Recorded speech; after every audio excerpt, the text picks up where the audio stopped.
Hey everyone, it's Jessica Edwards in Wilmington, North Carolina. I had a really interesting conversation yesterday with a newer agent who's shown a certain set of clients a lot of property. They have a timeline, but not a tight, not a definite timeline.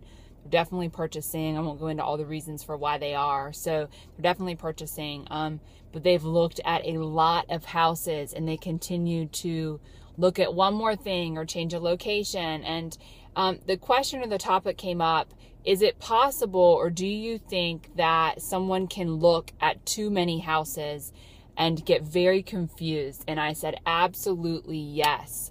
I think that when you're buying real estate, and if you don't have a very clear or very defined location or specific type of property, if your parameters are too wide and you end up continuing to expand them a little by little, that maybe you're trying to either force something too quickly instead of knowing what you want, waiting for it, and jumping on it when it comes on the market.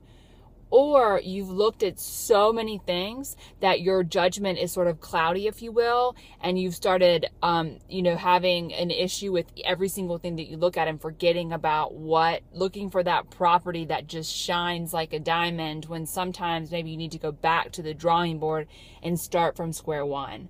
I hope this makes sense, but I think that if you're in that situation as a buyer and you just continue to look and look and look, even when that property comes up that fits exactly what you want, it's in a location that you like, and you're still not making the move on it, I think that you need to go back to the basics and back to square one and think about why it is that you're not pulling the trigger. Is it really the right time for you to buy? Maybe not.